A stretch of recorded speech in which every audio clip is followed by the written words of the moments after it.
Oi, pessoal do PVS, tudo bem com vocês? Eu me chamo Monique, estou aqui mais uma vez para a gente discutir um tema novo nessa videoaula. Hoje a gente vai falar de fundamentos de cartografia. Cartografia, que é essa ciência aí, de maneira geral, que é responsável pela produção de mapas. E para começar, eu vou fazer uma pergunta para vocês. Vocês sabem interpretar um mapa?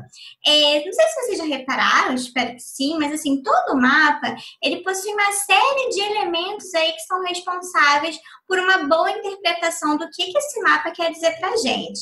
Aqui, por exemplo, a gente tem um mapa político, né? E basicamente eu só sei, de maneira geral, porque eu olhei o título desse mapa, que é um dos elementos fundamentais para a gente interpretar de uma maneira correta o mapa, seja numa questão, seja num conteúdo, etc.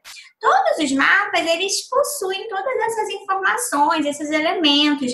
A gente tem, por exemplo, a legenda de um mapa que é imprescindível para a gente identificar de maneira correta as informações que esse mapa está passando para a gente. O mapa também vai ter a sua fonte, vai ter as coordenadas, que são esses sistemas de linhas aqui, que são os meridianos, os paralelos. Então, todas essas informações, quanto mais informação vocês observarem de um mapa, mais fácil vai ser para vocês interpretarem esse mapa da maneira correta. Olha esse outro exemplo aqui que eu trouxe para vocês de um mapa temático, ou seja, ele está mostrando para a gente um tema, um assunto, nesse caso aqui, a urbanização. Como eu sei disso? Porque eu li o título. Se eu não tivesse lido, eu não saberia qual fenômeno esse mapa estaria representando aqui pra gente. E aí, quando eu olho para a legenda desse mapa, eu consigo perceber se ele é sobre urbanização, que quanto mais escuro for essas áreas do mapa, maior vai ser a intensidade desse processo de urbanização, nesse caso aqui no território do Brasil. Como eu descobri tudo isso? Interpretando, prestando atenção em todos os elementos que esse mapa está oferecendo para a gente de informação. Então, isso é imprescindível para vocês quando vier uma questão que tem algum tipo de mapa, algum recurso como esse, vocês olharem todas as informações, não só a imagem, para vocês conseguirem fazer uma interpretação correta desse mapa numa questão ou até mesmo num conteúdo e etc, tá? Já que a gente está falando de mapa, vocês já se perguntaram o que é um mapa? Gente, o mapa, ele é uma projeção da imagem da Terra sobre uma superfície plana. Ou seja, a gente tem o globo, né? A gente tem toda a superfície da Terra no formato aí original, que é tridimensional, né? Todas as dimensões, as 3 dimensões. E a gente transforma essa superfície num formato plano, né? A gente tem esse formato da superfície da Terra original e a gente revela essa superfície nesse outro tipo de superfície plana, que é o que a gente chama de mapa, tá? Essa projeção, porque a gente está falando de uma projeção, né? A gente está falando aqui de imagens de continentes, de oceanos que vão ser projetados numa superfície plana. É o que a gente chama de projeção cartográfica, tá bom? Como vocês podem ver nessa imagem aí, a gente tem exatamente o que eu acabei de dizer para vocês, né? Que seria um globo que possui todas aquelas características de imagem que a gente conhece, de oceano, continente, país, etc.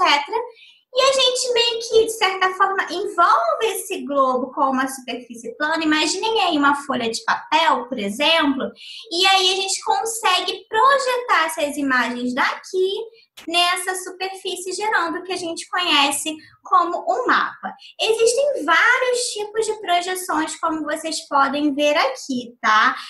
De acordo com formatos diferentes, imagens diferentes que vão gerar, né, mapas distintos também. E é isso que a gente vai entender um pouco melhor agora. Antes, a gente vai rever alguns conceitinhos básicos de cartografia para a gente entender melhor esse assunto das projeções. Em primeiro lugar, vocês se lembram do que são os paralelos e os meridianos? É um assunto bem simples, a gente nem vai se aprofundar muito, é só mesmo o básico para a gente entender projeções. Lembrando que essas linhas são linhas imaginárias, tá? Algumas a gente chama de meridianos, que são essas linhas que a gente pode identificar como verticais, e os paralelos, que vão ser essas linhas horizontais. Para o momento de hoje, essa informação já basta para a gente seguir na nossa aula. Então, seguindo aí, uma característica importante, né, de uma projeção, existem várias, é o formato dessa projeção, como eu mostrei para vocês, né? Existem várias formas de a gente envolver, da gente tocar essa superfície plana sobre o nosso globo, para que a gente consiga ter a imagem desse globo, da superfície da Terra, projetada sobre essa superfície. Um tipo de projeção que é muito comum, né, que é, no caso, a projeção cilíndrica, que a gente consegue perceber que ela tem esse nome porque ela envolve a Terra, né, a superfície, a folha de papel envolve a Terra, gerando esse formato aqui que é tipo um cilindro mesmo, por isso que ela recebe esse nome, tá? Outra coisa que é importante, que eu já vou falar com vocês desde já, é que em toda projeção a gente vai ter um ponto de contato da superfície plana, pensem numa folha de papel, sobre esse globo. Quanto mais próximo, né, essa área que eu toco, que eu tiver da área de toque da minha superfície com o meu globo, menor vai ser a deformação desse mapa. Então, voltando aqui, a gente consegue perceber que nessa projeção cilíndrica, essa folha de papel, ela toca o nosso globo aqui na linha do Equador.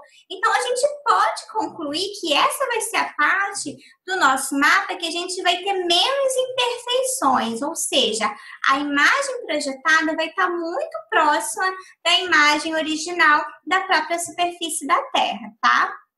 Além disso, a projeção cilíndrica, como a gente consegue identificar que se trata, né, de uma projeção assim quando a gente pega o mapa?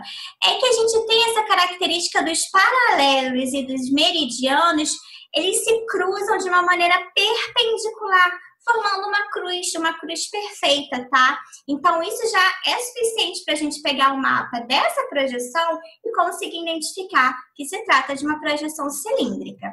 Como ela é uma projeção, né? Essa superfície, digamos, plana, esse cilindro, pega toda a área do meu globo, né? De cima a baixo, do norte ao sul, como vocês podem ver, ela é muito adequada para representar todo mundo, né? Todo o globo da Terra, os planisférios e etc. geralmente são produzidos com esse tipo de projeção. Existe também, gente, a projeção cônica, que vocês podem ver aqui. Por que tem esse nome? Não preciso nem explicar, né? Porque vocês podem ver que é como se a folha de papel envolvesse aí o nosso globo, gerando esse formato, tipo como se fosse uma forma de cone mesmo. Ela envolve toda a superfície da Terra? Não, gente. Essa projeção aqui, ela fica limitada a determinadas porções aí da superfície da Terra, gerando uma imagem que também vai ser diferente. Quando a gente pega um mapa que é produzido por essa projeção, a gente percebe o quê? Que os meridianos, eles possuem esse formato de retas, mas de retas mais inclinadas, tá? E os paralelos, eles formam esses arcos aqui. Então, isso é suficiente para a gente olhar para o mapa com essas características e identificar que ele foi gerado por esse tipo de projeção, que é a projeção cônica. Ela vai ser adequada para a gente representar todo mundo? Não, porque ela é mais curtinha, como vocês podem ver. Ela costuma ser usada, por exemplo, para representar só um hemisfério, ou o hemisfério norte, por exemplo, ou o hemisfério sul, tá? Também existe uma outra projeção, que é a projeção plana, gente. Olha o que é interessante nela. Ela não envolve o nosso globo, ela apenas toca em um único ponto. Essa é a principal característica dessa projeção, que é a projeção plana. Como vocês podem ver aqui, geralmente a projeção plana, ela possui essas características aqui de formato de meridiano e paralelo, o que também é super importante para a gente olhar o mapa assim e identificar o tipo de projeção que originou o mapa. Os meridianos, eles possuem esse formato de retas, como vocês podem ver, né? Convergindo do centro, inclusive. E os paralelos, eles formam o quê? Formam círculos nessa imagem. Então, são elementos importantes para a gente concluir que tipo de projeção é essa. E lógico, gente, lembra que eu falei que quanto mais próximo do ponto de contato da superfície com o globo, menor vai ser a deformação? Esse tipo de projeção, então, ela vai ser usada para representar todo o planeta? Não, ela é muito usada para representar pontos, regiões mais específicas do nosso mapa, do nosso globo, porque ela toca apenas em um pontinho aí do nosso planeta para representar as imagens da nossa Terra, tá? Existe uma outra característica das projeções, nós não vamos falar de todas elas, mas vamos focar nas principais. E uma outra característica importante são as deformações das projeções. Por quê? Toda projeção, ou seja, todo mapa que é gerado por uma projeção possui deformações, gente, isso é inevitável, tá? Todo tipo de mapa, porque o mapa é o quê? A gente está aqui transformando, né, um formato que é tridimensional no formato plano. Isso vai dar 100% certo? Não vai dar, né? A gente estica a Terra dentro de um mapa, sobre um mapa, e, consequentemente, isso vai gerar algum tipo de deformação. Então, é importante a gente saber quais deformações são essas, para a gente saber qual é o mapa, talvez, a projeção mais adequada para criar o mapa que interessa para a gente. Existem as projeções que elas são, por exemplo, chamadas de equidistantes.